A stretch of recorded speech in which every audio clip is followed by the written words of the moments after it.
Buenas noches, bienvenidos a esto que es Código Político. Eduardo, ¿Cómo va? muy bien. La semanita que pasamos se vio a él apenas esbozada en este clip, desde el jueves pasado, cuando nos encontramos acá y asumí a Anil Agarré como ministra de Seguridad, hasta algún pantallazo apenas de lo que fueron los incidentes de esta tarde-noche en Constitución, que terminaron con 12 heridos, uno grave, Sí. unos 30 detenidos y una ineptitud para prever lo que iba a pasar de parte de la policía que es espantosa, porque hasta los periodistas sabíamos que 7 horas de corte de las vías en Avellaneda en algún momento iban a toparse con la gente que quería volver a trabajar, sin organización política, sin capuchas, sin palos, sin conspiración. Trabajadores que viven en el sur del conurbano que querían volver a su casa. La única solución que se encontró fue cerrar las puertas de la estación y así terminó. Exactamente. Bueno, y queda claro con lo que vimos que el post-luto en la Argentina está en marcha, ya pasó el tiempo. Queda claro también que me parece que ya desde hace muchos días, desde el 7 de diciembre, y también como un dato nuevo de la realidad, el gobierno viene detrás de cada acontecimiento callejero. Algo que el kirchnerismo en alguna medida durante estos años tenía controlado. Y la otra cuestión que hay es que frente a cada episodio callejero el gobierno no da las respuestas, o por lo menos da respuestas que no tienen concreción o solución en el terreno de los hechos. Así es. Eduardo decía el 7 de diciembre. El 7 de diciembre empezó la toma, los incidentes y las primeras muertes en el Parque Indoamericano en Villa Soldati. De ahí para acá casi no hubo interrupción en este tipo de conflictos. Hay tomas que empezaron en esos días y todavía siguen. Es cierto, una parte de la sociedad argentina importante está en otra cosa. A esta hora los shoppings de Buenos Aires y Gran Buenos Aires van a estar reventando de gente haciendo las compras y las ofertas de esta noche que llega hasta las 4 de la mañana. Digo, esa idea de la Argentina, inclusiva y articulada, que nos relataron durante estos años, en estas semanas parece que el cuentito no era tan así. ¿Con quién vamos a estar hablando esta noche de estos y otros temas? Con Elisa Carrió y Adrián Pérez, que están en el estudio y que son ya la fórmula, a ver si me equivoco, me lo dirán, pero son la fórmula presidencial para el 2011 consagrada por la coalición cívica. Elisa Carrió, candidata a presidente, Adrián Pérez, candidato a vice. De este país que estamos viendo ahora van a tener que hablarle ellos a la sociedad de qué piensan hacer si les llega a tocar. Está con nosotros también Monseñor Jorge Casareto, es el obispo de San Isidro, preside la pastoral social de la iglesia, y no solo es la proximidad de la Nochebuena, en todo caso es una ocasión propicia para que nos acompañe Monseñor Casareto, pero la verdad, decíamos con Eduardo, hay que preguntarle qué le dice a él, qué le dice a la iglesia estas cosas que están pasando. Y vamos a hablar también con Carlos Stornelli, que fue ministro de Seguridad de la provincia de Buenos Aires hasta hace poco tiempo, del tema seguridad, del tema bonaerense. Digo, conoce como poca gente de las que hoy se animan a decir algo, porque hay mucha gente que conoce, pero por alguna razón política prefiere no hablar. Sí, señor. Vamos a hablar con Carrió nosotros y con Adrián Pérez. ¿Qué tal? Buenas noches. Buenas noches. Gracias por estar acá. No, ¿Qué le dice a ustedes Constitución? ¿Qué le dice Lugano? ¿Qué le dice Soldati? ¿Qué le dice los gendarmes que fueron baleados en Lanús por custodiar un predio que había sido ocupado? En primer lugar, yo creo que coincido con que hay una máscara que se cayó. Es decir, relataron una Argentina que es muy distinta a la Argentina real. Un relato de un gobierno que supuestamente venía a terminar con la injusticia, con la marginalidad, con la pobreza, a construir una Argentina mucho más integrada y más equitativa. Eso que nosotros durante mucho tiempo dijimos esto no es así, creo que hoy está muy claro que no es así. Hay una parte muy importante de la sociedad que vive en situaciones de pobreza, de indigencia, de hacinamiento, y que eso no ha sido afrontado seriamente por la Administración Nacional. Y también es cierto, tampoco lo ha sido por la Administración de la Ciudad de Buenos Aires, de modo tal que hay una sensación de injusticia muy profunda, que está cada vez más marcada. La segunda cuestión, me parece que además el gobierno en estos últimos tiempos no hay una acción destinada a afrontar este tipo de conflictos en forma razonable. Lo que señalaron ustedes, lo de Constitución, hoy era absolutamente previsible que esto podía terminar así, el corte fue muy temprano, se sabía que había que darle alguna respuesta. De un conflicto muy viejo, además. De un conflicto muy viejo, de modo tal que el Estado está mostrando una inoperancia y una ineficacia para afrontar este tipo de conflictos que es manifiesta, ¿no? Doctora, usted dijo hace poco, por lo menos yo lo escuché, que no había un problema de vacío de poder, que había un problema de autoridad. Las dos cosas. Hay vacío de autoridad porque no hay ley. Digo, porque además los gobernantes desprecian la ley. Acá durante años se ha despreciado la Constitución y la ley. Y el primero en el desprecio de la Constitución de construir un orden personal, por el cual nosotros nos opusimos desde el principio, fue Néstor Kirchner. Acá hay que recordar que fue el gobierno el que habilitó que Delía fuera la Shell, cuando tenían el conflicto con la Shell. Acá hay que recordar cuando desde el gobierno se promovía grupos sociales adictos a ello para que tomen comisarías. Entonces, la política es pedagogía.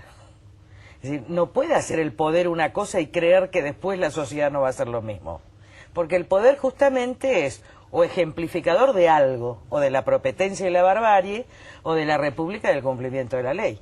Estas son las consecuencias previsibles de una nación que ha abandonado la ley y que muchas veces ha votado por la tranquilidad económica aunque no haya ley, para terminar viendo que sin ley no hay desarrollo económico, no hay inversiones, los pobres se duplican. Digo, la condición de la Argentina es una ley justa pero que sea cumplida por todos. Porque existen, también es cierto que hay un ejercicio de derecho, no puede ser que el ejercicio de un derecho termine dañando, termine humillando al resto, a los derechos humanos del resto de las personas, por ejemplo. Por eso nos opusimos al corte en Gualeguaychú, cuando se violaba la libertad de circulación. Una cosa era Cutralcó, donde yo estuve, era el grito, porque estaban en el interior, no existía nada, todo el pueblo estaba ahí, miren, han vaciado YPF, en General Mosconi, y otra cosa, claro, y otra cosa es el corte extorsivo para cualquier cosa. Porque además, yo creo que hoy lo que se daba en Constitución y que se da en toda la Argentina, pero también se da en las clases medias, es la sensación de maltrato y humillación. Digo, acá no solo son los pobres, los no violentos están siendo maltratados y humillados. Y además, digo, los obreros tienen razón en su contrato laboral precario. Ahora, en lo que no tienen razón es impedir que sus hermanos trabajadores vuelvan el día antes de Navidad a sus casas. A eso ellos no tienen derecho. No tienen derecho moral, porque el ejercicio de mi derecho no puede ser. A lo mejor ellos no creen en la Navidad, pero hay millones de argentinos que sí la creen. Entonces me parece que este arma extorsiva tampoco es correcta. Y yo creo que tiene que venir la autoridad. La autoridad proviene de las conductas y autoriza y avala el cumplimiento de la ley de todos, de los ricos, de las clases medias y de los pobres. Porque aun cuando la situación de los pobres sea injusta y hay que cambiarla, y ese es el objetivo de nuestro gobierno y de nuestra propuesta, no quiere decir que mientras tanto se pueda violar la ley. Porque la política es pedagogía, de modo tal que un chico que es víctima, tiene 15 años, roba, tiene que ir a juicio. Tiene que haber responsabilidad penal adolescente. ¿Está? De modo tal que una familia injustamente castigada por la pobreza, si mata, tiene que ir a juicio. Y también tienen que ir los ricos que se robaron el país, son los primeros que tienen que ir a juicio. Porque entonces, si hay justicia, si hay ley para todos, para eso se necesita autoridad. Este gobierno despreció la ley, despreció la Constitución. ¿Cuál era la autoridad antes? No había autoridad. ¿Y qué era Néstor Kirchner? No pasaba en esta dimensión. Había poder personal. Ahora no hay ni poder personal. Pero, a ver, cuando uno tiene ley, puede morirse alguien que sucede la ley. Cuando el poder es al margen de la ley personal, cuando muere alguien, no hay nada. Exactamente. No hay ley, no quiero usar una palabra que es la correcta conceptualmente, pero lo correcto es que hay, ausencia de poder, ausencia de Estado y absoluta falta de autoridad. La autoridad es la que en el pasado tuvo la misma conducta. Entonces, hoy la Presidente no puede salir a decir, mire, no corten, cuando ellos llamaban a sus propios grupos sociales a cortar. Ahora, si ellos tenían a Delía, si ellos tenían a... Pero no pueden venir a decir ahora, no hagan lo que lo habilitamos a hacer durante 7 años con impunidad. Es así. Esa es la falta de autoridad. suponiendo que tal falta de autoridad exista, digo, hay un vacío, ¿cómo se cubre? Porque enseguida la sociedad argentina, supongo yo, tiene el temor razonable de que un vacío de autoridad se cubra con una autoridad fuera de la ley también. En realidad, la tendencia de la Argentina es a cubrir los vacíos de autoridad no con autoridad, sino con más poder mafioso. El caso más claro es del 2001. Pero yo escuchaba recién al expresidente Duhalde. Ahora, los que organizaron los saqueos en la provincia de Buenos Aires en el 2001 fueron Duhalde y Rucaf. ¿De qué pasa habla?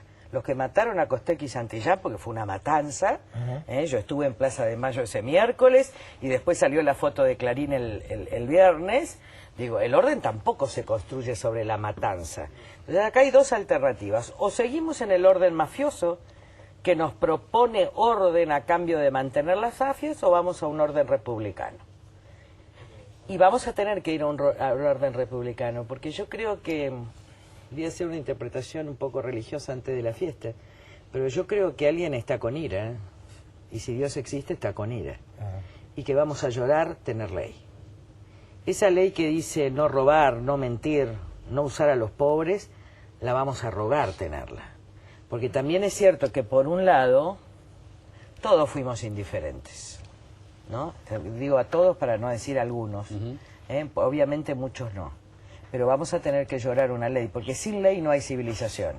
Sin ley es la tierra de nadie, digo. Y la verdad es que ahora estamos viviendo una especie de parodia del 75. De esto tenemos que salir republicanamente, democráticamente. Nosotros por eso ordenamos nuestra fuerza a diciembre. Es muy importante que las fuerzas políticas estén ordenadas hoy. ¿Está? Porque todo el mundo está pensando en candidaturas y en cosas para octubre del año que viene. Hay que mostrar, si uno quiere garantizar un orden, tiene que mostrar primero una fuerza ordenada. Por eso nosotros ya tenemos todas las candidaturas a diputados, a intendentes, etcétera, programa de gobierno, ministros, porque si no uno no puede prometer orden cuando uno muestra un absoluto desorden interno. Y sí llevar a la sociedad una enorme tranquilidad. Es decir, llamar a los no violentos a que no se violenten, a que tengan...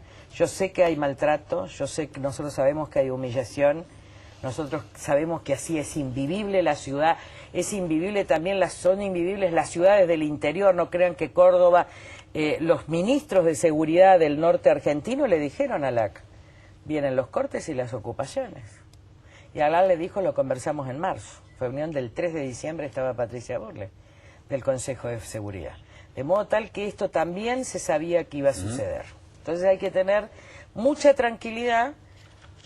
Nosotros estamos preparados para lo previsible, pero también para lo imprevisible. Pérez, si a ustedes, vamos a hacer la hipótesis de que ustedes están en el gobierno, y les toca una situación como esta, porque es fácil para los periodistas, para nosotros hablar de porque las cosas pasan, estamos afuera, no tenemos responsabilidad sobre la conducción del conflicto. ¿Qué harían un gobierno, la coalición cívica, en un caso así? Yo creo que hay que empezar a transitar otro camino.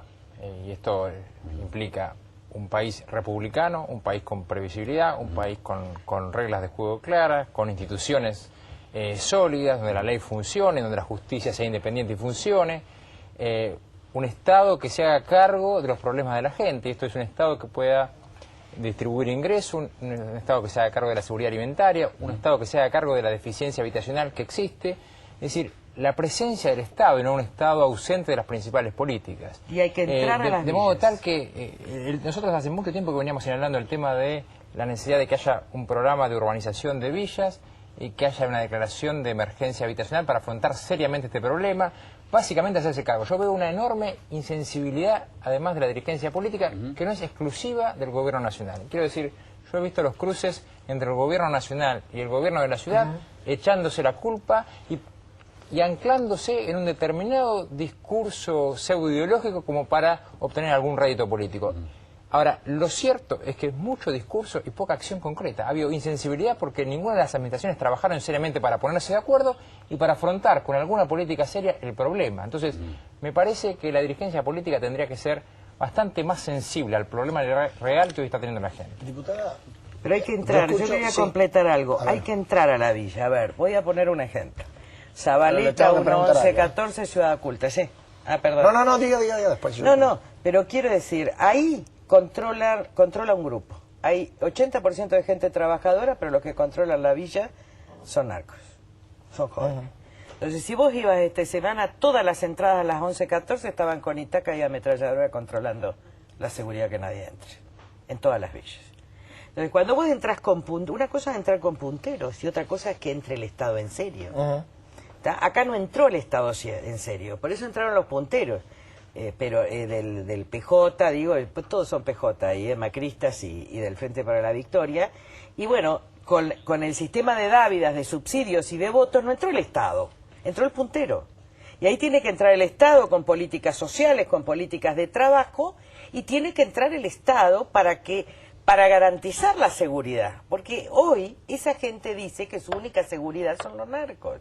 ¿Pero por qué? Porque la policía no entra. Ahora, diputada, usted decía recién, tanto usted como Adrián Pérez, hablaban de lo que proponen. Y usted ahora habla del tema de garantizar la seguridad. Mientras lo que ustedes proponen se hace, ocurren cosas. Sí. Hay que tomar medidas y hay que afrontar situaciones con lo que hay. Digo, ¿cómo garantiza la seguridad en una villa hoy con las instituciones que tiene la Argentina? Entrando a la villa con las instituciones sociales, entrando a la villa con las instituciones económicas y entrando a la villa con la fuerza represiva, como prevención. No le tiene miedo a la palabra represiva, ¿no? Miren, el Estado es el monopolio de la fuerza pública. Y además la amenaza de coercibilidad, esto es lo que yo discuto en Hilda Garré. Ella podrá, es según contexto que vos mandás gente armada o no. Pero si hoy hay una gran manifestación dentro de la villa y vos sabés que en las esquinas está la gente armada, si vos mandás la policía desarmada, mandás a que los ejecuten. Digan la verdad. Ahora, si hay una manifestación pacífica, ahora no lo digas. Porque la amenaza de la coercibilidad, no el ejercicio mismo de la represión, la amenaza de la coercibilidad, es lo que caracteriza al Estado. Ahora, si vos vas a decir, yo voy a mandar una policía que no va a poder hacer nada, es prácticamente habilitarlos a hacer todo. Esto es lo que no entiende Nilda, que además no entiende muchas cosas, pero esta tampoco. Entonces, hay que poder hacerlo. Por supuesto que uno tiene que evitar las muertes. Por supuesto que uno tiene que evitar las muertes. Pero también uno tiene que saber cuál es la envergadura de lo construido. Digo, el que andaba en el indoamericano con el revólver no era la policía, era Joclender. Entonces vos no podés como gobierno armar a tus grupos piqueteros y manejar el Renar, Augusto y Piacere, como lo manejó el señor Aníbal Fernández, que iba de interior a seguridad, de seguridad a jefatura de gabinete, como lo muestra claramente el crimen de General Rodríguez, el del freezer. Vos no podés hacer esto y después decir a la policía desarmada. Porque este es el problema. El kirchnerismo armó a mucha gente. ¿Y quiénes son rehenes de esos grupos? La gente trabajadora que vive en las villas. ¿Y por qué mucha gente paga en las villas 1.500 pesos? Vamos a decir la verdad. La gente paga en la villa 1.500 pesos, que un departamento en Congreso de un ambiente le puede salir 1.000 pesos, porque no puede encontrar garantía. Entonces, no puede garantizar el alquiler. Con lo cual termina en el negocio inmobiliario de la gente que termina alquilando en la 31 por falta de garantía. Por eso sacamos la ley en la legislatura, una propuesta de Adriana Monte de la Coalición Cívica, que sea el Banco Ciudad el que dé el seguro de caución y que si cumplen, después estén inscriptos para el plan de vivienda. Pero esto forma parte del déficit de la política habitacional. Yo tengo que garantizar, además el acceso, guarda, el acceso a la primera vivienda no es un problema solo de los pobres. Acá los chicos de clase media no pueden acceder a la vivienda. Yo también descreo de aquellos que dicen todo el mundo se legitima con los pobres. Mira, acá las clases medias trabajadoras también tienen derechos. Y sus hijos también tienen derechos. Y hay que trabajar por el derecho de todos. Igual me parece que entre el discurso de la represión, el camino de la represión y el camino de la ausencia de fuerza de seguridad o fuerza de seguridad sin ningún tipo de elemento disuasivo, hay un camino intermedio. Y ese camino intermedio es el camino más razonable y sensato en donde las fuerzas de seguridad tienen que actuar. Así que a mí me parece eso, y me parece también en esto, más allá de las enormes responsabilidades del gobierno nacional, en algunos conflictos del gobierno de la ciudad también ha estado absolutamente ausente. Y el discurso respecto de las asimetrías entre la zona norte de la ciudad y la zona sur ha sido solamente discurso, porque la zona sur ha sido absolutamente abandonada por la actual gestión, no solamente en materia de política habitacional, en materia de política de seguridad, de educación, de salud, de modo tal que hay un reclamo de los vecinos para que la zona sur de la ciudad empiece a tener algún grado de atención. A los dos muchas gracias por habernos acompañado. Gracias, Mucha feliz suerte. Navidad Que para tengan todos. feliz Navidad. Igualmente.